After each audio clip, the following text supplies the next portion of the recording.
Good day, everyone. I am John Ferdinand Pugado, and for our group, our topic is the evolution of Filipino advertisements. So, advertisements are ubiquitous. The contested invasion of advertisement in lives of the Filipinos is brought about by the huge sum of money. The people who pay for your subscription to the media are the advertisers of free media and are the Filipinos enter being time, space, habit, and character. And how did this change throughout the years? What will the future hold the Filipino consumers? This video will trace the beginnings of advertisements in the Philippines, explore their nature and themes, and analyze how they change throughout time in light of the ever-evolving Filipinos consumer. And John Lente claimed that advertising in the country was dragged in on the coattail of the Industrial Revolution during 20th century. He characterized the initial advertising campaigns in the Philippines as ineffective, useless, and wasteful in effect. He reasoned that the absence of the competition was blamed for such inadequacy, but some, he wrote, blame it on the country's agricultural character and heavy dependence upon the United States. The early days of advertising in the country saw the rise of one-man advertising organization. Salazar particularly hailed Frank J. Harrier as the Napoleon of many, a big and successful advertising campaign. Harrier had no equal, a genius in his chosen profession, he added. These days, the advertisers is how to own artist, copywriter, and salesman. The 20s, saw the reign of a newspaper in controlling advertising services, and agencies emerged, overthrowing the latter from its throne. The 30s and also bore witness as Jean Basson, a French artist, stepped up to the Filipino advertising game and effectively revolutionized, causing a shift to the trend of copywriting focused advertisement. He introduced big illustration in the advertisements and soon cornered the art segment of the Filipino Antonio Lagos, a former advertising manager who characterized advertising in the 30s as wild and woolly. The restriction on the advertisements are little to non-existent. He recalled the newspaper and magazines never had it so good. Along with the proliferation of advertisements, in print media comes a new medium on the rise, the radio during the 20s and 30s. The radio became the new medium for advertising, where the department store owners were also the moguls of first radio station. The radio promotes local products, but most of the time they advertise you, consumer goods. Radio grew in a popularity over time and more companies invested in advertising using the new broadcast medium. This change in medium changed the way consumers perceive advertisements. From supply, reading about them and being enticed by their written copies and illustrated pictures, the radio introduced the Filipinos a new dimension with which they can consume such advertisements. Sponsors, no? But airtime and underwrote particularly radio shows, giving rise to peculiar advertisements, entertainment, hybrids of the time such as Quaker Oats, Spelling Bee, the Listerine, Amateur Hours, and Palmolive newsreel of their air. As the fog of war crept closer the country, the significance of advertisements dwindled. Lent wrote, when the Japanese occupied the country in 1942, Agencies were disbanded, the media shut down, the newspaper allowed to survive uh, carried very little display advertising. Even after the embers of war have faded and advertising was still on its all-time low. Lent enumerated the reason for this media were still recuperating and few in numbers. There was a need to reestablish the buying habits of Filipino consumer, and there was the availability of brand names. After a year, many of the many of the pre-war publications had resumed businesses, no? And Americans were once again involved during the first post-war years. The Americans oversaw the Philippines advertising industry. American can GIS with some training in advertising practically took of the market. Just a few years after the war in 1948, approximately 26 dialysis and 170 publications of all types existed in the country. Beside the movies and radio, Lent added that during this time, some American influences were discarded. Enriquez expounded on this, writing that during the era, American station managers for radio began to sense an appetite for Filipino elements in the programming. This changed the media and subsequently advertising in subtitle ways.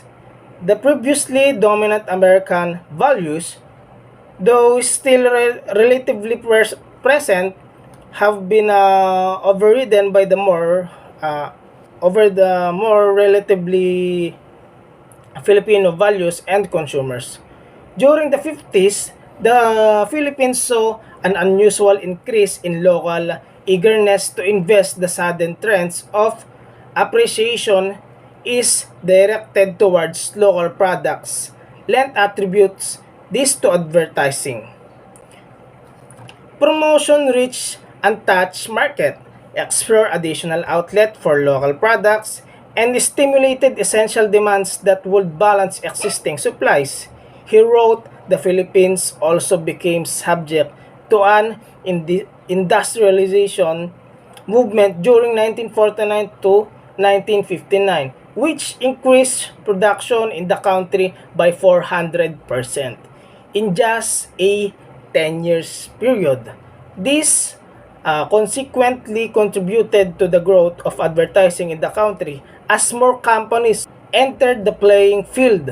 As the Philippines enjoy its newfound economic growth, a new, more pervasive medium is slowly being introduced to the country. The television in 1953, Antonio Quirino, through his family's Bolinao Electronics Corporation, imported the television to the country. During TV's early years, it mainly showed imported advertisements due to lack of local. Advertisers recognized its potential at the time. It was not until 1960 that the first Filipino TV advertisement aired an advertisement for Tide detergent powder. Lent wrote during this period, and movies also played a key role, no? And in advertising, as it is capable of penetrating provincial areas which are beyond the reach of television. Both media are new avenues for advertisers. Once again, since the proliferation of radio, they have a new way of permeating into the lives of the average citizen. For the subsequent decades, the Filipino advertising industry utilized the conglomeration of different mass media to reach its target audience. During these years, television reigned king. Introduction of the internet in the island of March 1994 have once again broadened the horizon for advertisers. Banner ads became widespread in online sites during the same year. Means for uh, website owners to give space to advertisers as time went by. Advertisers advertisers began to use consumer data for more targeted advertisements toward a certain demographic over internet. At present, the internet and the television are two media competing for the title of the most favored medium. Advertisers, this tug of war is just a trove of avenues with which they can connect their desired audience. The Filipino consumer. To understand the nature of Filipino advertisements, one must first understand the audience they target, the locals.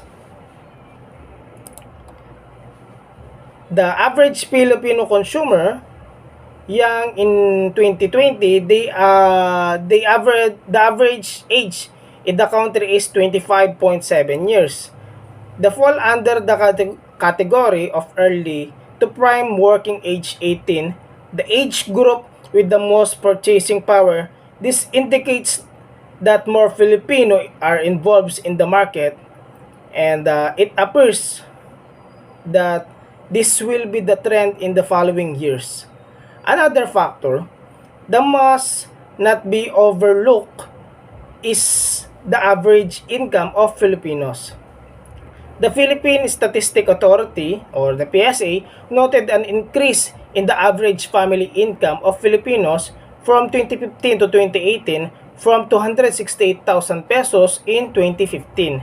In 2018 prices, it claimed to 313,000 pesos. The same survey notes that the average family expenditure also rose from 216,000 pesos to 239,000 pesos. Filipinos earn more and therefore more inclined to purchase good, as length indicate most advertisers target a household that can afford consumer goods. Further, he wrote that the middle class, an extremely brand and luxury conscious group, is growing.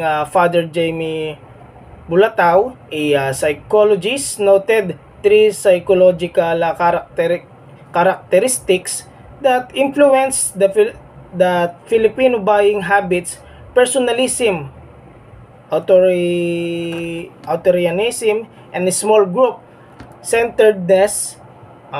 Father Bulatao observed that personalism is where the main focus is not so much on what person knows as whom he knows.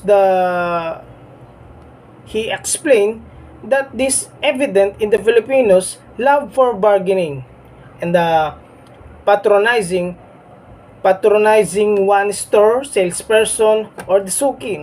He added that the Filipino clings to some power outside himself to reassure him of his worth and of the rightness of his acts. Lent adds that because of these traits, the Filipinos shows a deep founded for imported goods and brand names, to the extent that foreign brand names often became a part of his vocabulary. Ultimately, Father Bulatao notes that in determining Filipino tastes and the moral norms, the small primary groups has superior influence, and he claims that it is this small group that has to be sold on a product before the individual there buys it. And the Filipino advertisement at present, due to introduction of the digital age, the world has become smaller and much faster. With the decrease in the distance between people comes a decrease in their attention span. Filipinos are not impervious to these changes. In fact, 76.2 million Filipinos use various social media. The increasing number of users prompted the advertising industry to invest more in this growing medium. And Sanchez claimed that in 2019, digital search ads spending in the Philippines was valued at 314 million US dollars within the same period. The total spending on digital advertising market was valued at 603 US million dollars in the Philippines. As aforementioned, these are not absolute changes in the nature of advertisements themselves. These are merely upgrades as the industry moves to a different medium. The comedic nature of advertisements is still present. Some ads still feature emotional appeals and values development, such as Jollibee and Coca-Cola.